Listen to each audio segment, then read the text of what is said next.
પૂછીને કોઈ આવે આવકારો આપને આવકારો મીઠો કોઈ બી આગળ આ પૂછીને સાહેબ આવે ને તેને આવકારો આપજો કેમ કે કયા સમયે ભગવાન તમારી કસોટી કરવા તમારા આંગણે આવે આપણને ખબર પડે નહીં. એક શેઠાણી હતા, ઈસા પર ઝૂલતા હતા. એ જ સમયે ભગવાન એની પરીક્ષા કરવા માટે એના આંગણે સાધુનો વેશ લઈ અને ભિક્ષા માંગવા આવે અને શરીર પુષ્ટ છે એટલે એમણે ભિક્ષાની માંગણી કરી. ભિક્ષાની માંગણી કરી. આ શેઠાણીને થોડું અભિમાન હતું પૈસાનું. એને કીધું તમે આટલા રૂષ્ટપુષ્ટ છો, મહેનત કરીને કમાઈ લો ને, સવારમાં આવી ગયા છો.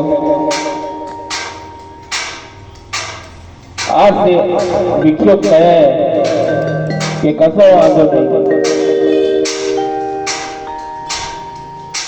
કે ભગવાને વિચાર કર્યો કે મને આપતા તો આવડે છે પણ લેતા પણ આવડે છે,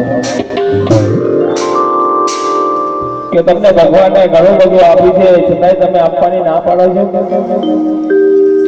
સમય આવતા તમને ખબર પડશે આ ભિક્ષુક ત્યાંથી ચાલ્યો ગયો. ધીરે ધીરે ધીરે ધીરે સમય વીતી થતા એના ઘરમાં જે બી ધન હતું બધું જતું રહ્યું, કશું રહ્યું નહીં.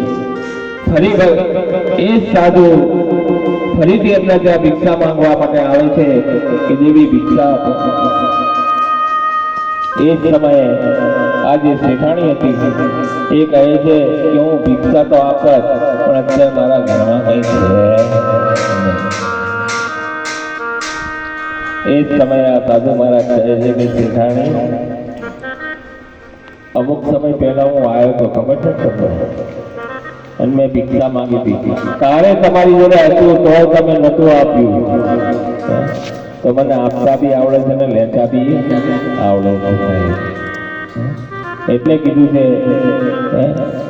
કે દાન પુણ્ય કરવું ને એ શ્રેષ્ઠ ધર્મ બતાવે છે.